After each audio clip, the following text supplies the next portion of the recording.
Hai guys, Assalamualaikum warahmatullahi wabarakatuh. Apa kabar? Mudah-mudahan sehat selalu. Jumpa lagi dengan aku Arif dan kali ini insya Allah kita bakal ngebahas mengenai kupas tuntas SKB. Dan kita bakal ngebahas SKB ini dari peraturan terbaru untuk gambaran teman-teman semua gimana pelaksanaan SKB di situasi corona seperti ini ya. Dan teman-teman seperti biasa sebelum kita ke informasinya, jangan lupa untuk klik tombol subscribe-nya terlebih dahulu lah ya. Dan klik juga tombol lonceng yang ada di sampingnya biar nanti kalian dapat notifikasi kalau aku update konten-konten terbaru. Karena insya Allah setelah ini aku bakal sering banget update ke kalian informasi yang tentunya bakal kalian butuhkan ya, seputar materi CPNS ataupun materi SKB ataupun informasi seputar penerimaan CPNS dan lain-lain ya. Oke guys, dan sebelum kita lanjut juga ke informasinya, aku juga pengen mempromosikan ke kalian ya yang pengen nyari bimbel buat belajar online SKB, aku bisa rekomendasikan di Ayu CPNS dan Sahabat CPNS. Linknya udah aku cantumkan di bawah, jadi teman-teman silahkan aja cek pada deskripsi video ini, kemudian kalian klik linknya yang ada di bawah, itu udah aku sesuaikan juga sesuai dengan formasi-formasi kalian. Dan jangan lupa juga teman-teman, alhamdulillah lagi ada promo nih, kabar gembira juga buat kalian. Silakan nanti kalian masukkan kode promo atau referralnya Dunia CPNS biar nanti kalian dapat potongan harga sebesar 26.000. Jadi kalian bisa belajar persiapan SKB dengan harga yang terjangkau dan lebih murah ya. Oke guys, tanpa berlama-lama lagi kita langsung aja ke informasinya ya seputar SKB. Ini untuk pengantar dan mungkin teman-teman juga sebagian besar aku yakin udah tahu ya. Jadi untuk SKB sendiri itu pembobotan itu adalah 60%, sedangkan untuk SKD 40%. Jadi nilai akhir nanti itu akan melibatkan kedua komponen nilai SKD dan SKB.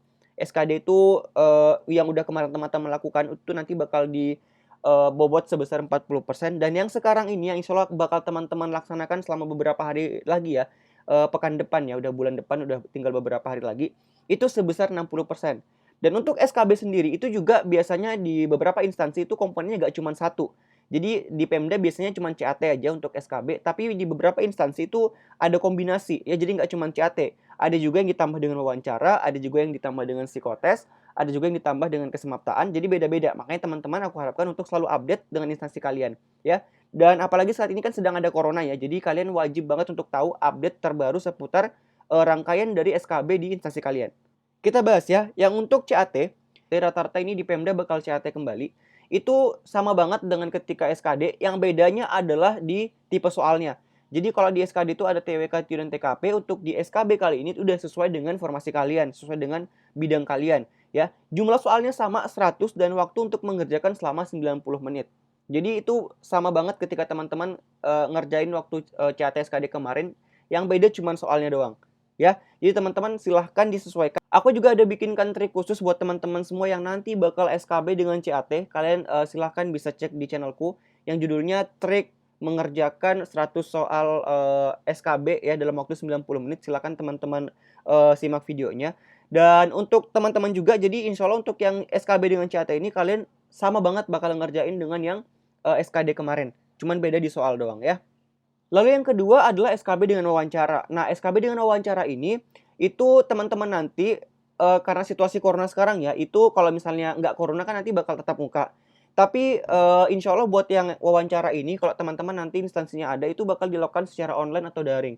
Jadi nanti teman-teman, bakal melaksanakan secara online, jadi nggak bertatap muka secara langsung, melainkan dengan, media online, ya. Dan untuk teman-teman juga, terkait dengan materi yang perlu teman-teman persiapkan, selain kalian nanti memperdalam di bidang keilmuan, jadi teman-teman itu juga perlu mempelajari tentang ideologi Pancasila karena wawancara di pemerintahan itu beda dengan di swasta. Jadi di pemerintahan itu teman-teman selain harus tahu juga tentang keilmuannya, kalian juga harus mendalami tentang ideologi Pancasila itu sendiri. Karena sebagai ASN kita nggak dituntut untuk paham doang mengenai keilmuan, tapi kita juga perlu tahu mengenai ideologi negara kita, yaitu tentang Pancasila ya. Lalu ini ada press release resmi yang memang sudah dikeluarkan oleh BKN terkait dengan updatean terbaru untuk SKB. Kita baca sama-sama ya. Siaran pers meminimalkan tatap muka tahapan SKB CPNS Formasi tahun 2019 BKN disederhanakan.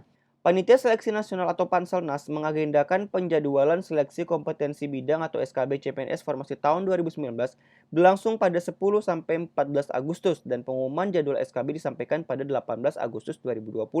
Yang mana rata-rata instansi harusnya sudah menyampaikan jadwal buat SKB teman-teman. Jadi kalau kalian belum tahu jadwalnya silakan dicek kembali instansi kalian ya. Itu melalui masing-masing laman pengumuman instansi pusat dan daerah.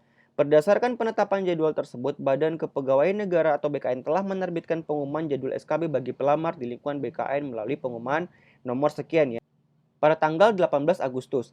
Adapun untuk tahapan pelaksanaan SKB bagi pelamar CPNS BKN yang sebelumnya terdiri dari 3 tahapan, disederhanakan menjadi 2 tahapan dengan menyesuaikan protokol pencegahan COVID-19, yakni meliputi seleksi kompetensi teknis jabatan menggunakan CAT BKN dengan bobot 75% dan wawancara kompetensi manajerial dan sosiokultural serta terkait paham radikalisme dengan bobot 25%. Berbeda dengan sebelumnya, tahapan SKB juga meliputi ujian psikotes. Jadi untuk yang SKB buat di BKN itu kan 3 ya, biasanya 3. Itu ada wawancara, CAT sama psikotes. Tapi karena sekarang lagi ada corona, itu disederhanakan hanya menjadi 2, yaitu dengan CAT BKN dan wawancara, di mana yang akan diuji adalah kompetensi manajerial dan sosiokultural serta paham-paham radikalisme ya, yang mana teman-teman juga harus paham mengenai ideologi Pancasila. Untuk lokasi tes peserta SKB CPNS di BKN itu dilaksanakan di kantor BKN yang tersebar di Indonesia, mulai dari kantor pusat BKN, kantor regional, dan UPT BKN. Penetapan lokasi masing-masing peserta disusun berdasarkan pilihan lokasi yang dilakukan peserta ketika melaksanakan pendaftaran ulang. Secara khusus, pelaksanaan tahapan sesi wawancara yang dilakukan di Tilok akan menggunakan media wawancara daring atau online. Penyederhanaan tahapan pelaksanaan SKB selain dengan metode CAT ini dilakukan oleh BKN berdasarkan arahan Panselnas melalui surat Menteri Pan-RB nomor sekian ya, pada tanggal 16 Juli 2020, yakni instansi pusat dan daerah yang melaksanakan tahapan SKB tambahan selain dengan CAT agar melakukan penyesuaian terhadap tahapan SKB yang berpotensi menciptakan kerumunan peserta atau yang menyimpang dari protokol kesehatan pencegahan COVID-19. Jadi untuk teman-teman semua yang memang pada awalnya itu ada tahapan-tahapan yang cukup panjang ya untuk SKB selain CAT, kalian juga wajib untuk melihat kembali karena biasanya nanti akan ada penyesuaian. Contohnya misalnya di BKN ini, itu yang awalnya 3 disederhanakan hanya menjadi 2, yaitu dengan menggunakan CAT dan wawancara. Jadi teman-teman semua silahkan update dengan instansi kalian apa aja yang dihapuskan untuk tahapan dari SKB-nya ya. Oke guys, jadi mungkin itu aja informasi yang bisa aku share ke kalian. Mudah-mudahan bermanfaat dan insya Allah aku bakal share lagi kalian semua informasi-informasi yang tentunya bakal kalian butuhkan seputar penerimaan CPNS. Terima kasih sudah menyaksikan dan insya Allah kita akan jumpa lagi pada video selanjutnya. Assalamualaikum warahmatullahi wabarakatuh dan sampai jumpa. Bye-bye.